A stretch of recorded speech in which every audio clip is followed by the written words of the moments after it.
Hello, I'm Sarah McKenna, and I'm delighted to be here today with Peadar Duffy. We're going to be having a quick chat with him today with regard to an upcoming webinar series he is hosting. The title of the three webinar series is Sustainability in a World Growing in Uncertainty, Risks and Opportunities, Optimizing Performance, Unlocking and Allocating Resources Ahead of Less Resilient Competitors. Now, rather than me going into the detail, I'm going to hand over to Peadar now to introduce the aims of the event. So Peadar, over to you. Thank you, Sarah. The series that we are undertaking here is inspired by the ISO Technical Committee responsible for the global risk standards. And the conundrum that risk professionals face in the world is that historically risks were things that you could measure, particularly those in the insurance space, 0 to 1, things like that. The broader enterprise type risks are risks which we can semi-quantitatively measure by saying they're high, medium, low, or such like.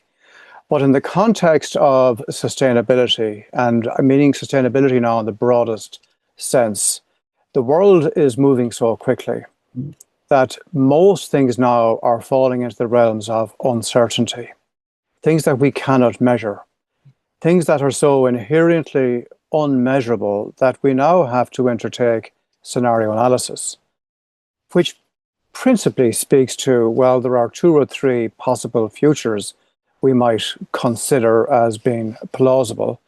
And we, the organization, needs to consider if either one of those were to occur, how would we respond? So inherently then, it comes down to the whole question of resilience, the ability to bounce back. But unfortunately, the pace of change is such that bouncing back to an original state is no longer good enough. Now it's about moving forward, bouncing forward to exploit opportunities. So that's the inspiration from ISO 262. The risk industry, the professional classes within that space are busy trying to introduce new frameworks and new approaches for things today that are inherently unmeasurable.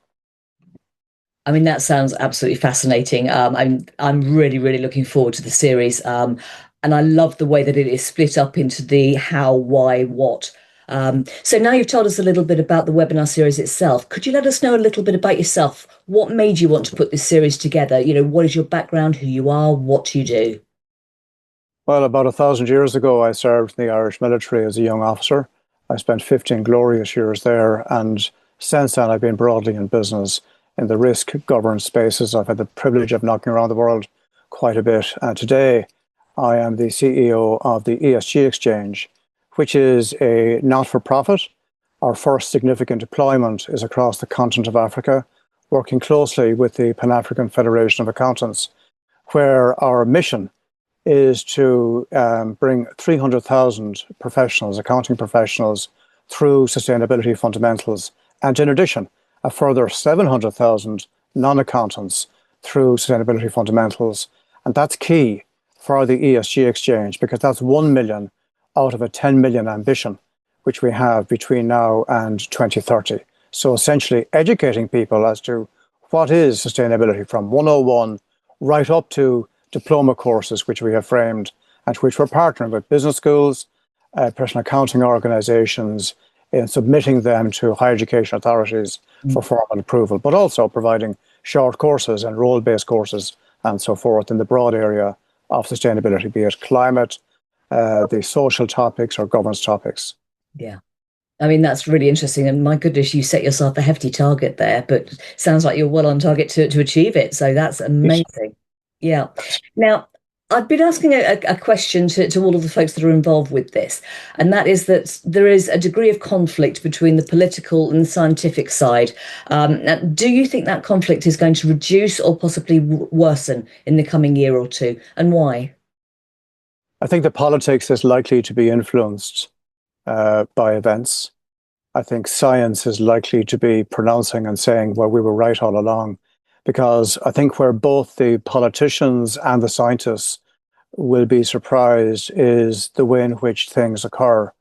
We have lots of canaries in the mine pits that are beginning to fall over.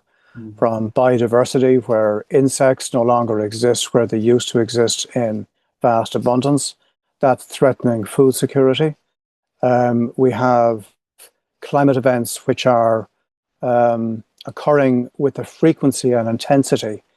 Now, you could say that the climate has always been changing, the environment has always been changing, and that is true.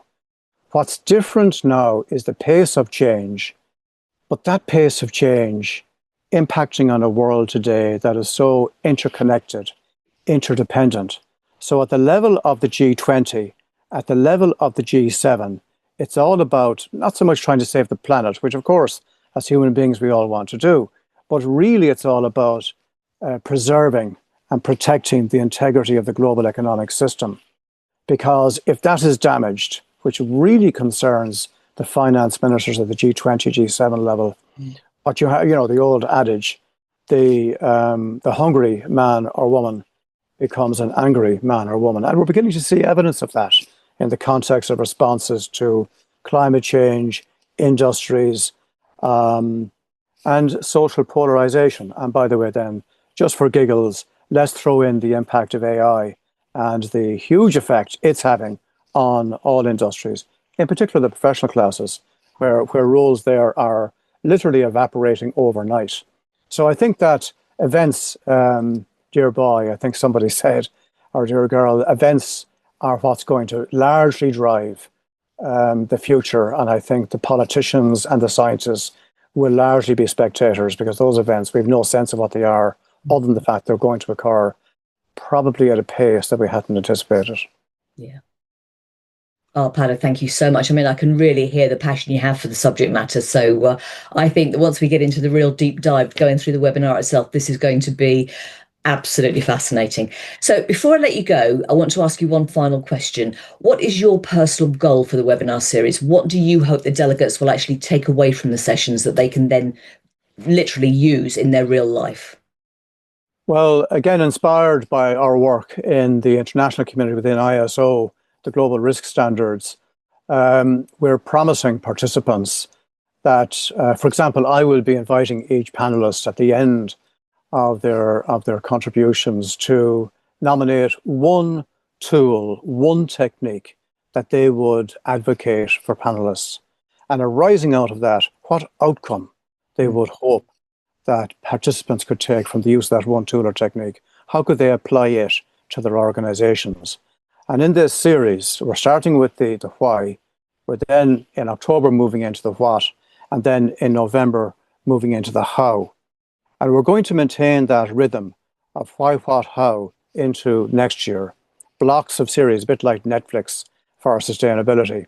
And we'll be picking up on what we've learned, where we've got traction from the participants and so forth. So you'll see in the first quarter of next year, another series being introduced, slightly moving the dial in terms of the thematic, but broadly speaking, talk as the why, what, how, and maintaining that rhythm perhaps into the summer of next year.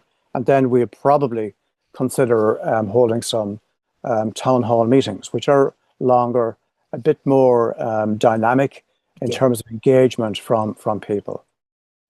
Oh, that sounds really interesting. I love the idea that you've actually got a plan for the coming series, and it's not just this and done. We're actually going to be taking what we're learning and building it on. Netflix for sustainability. I love that. Absolutely love that. So, Peadar, thank you for your time today. I've really enjoyed hearing from you. And just a final point to let you know that the why part of this seminar series starts on the 18th of September. So do go along to the website and book to attend. Peadar, thank you. See you on the day. Sarah, a pleasure. Thank you.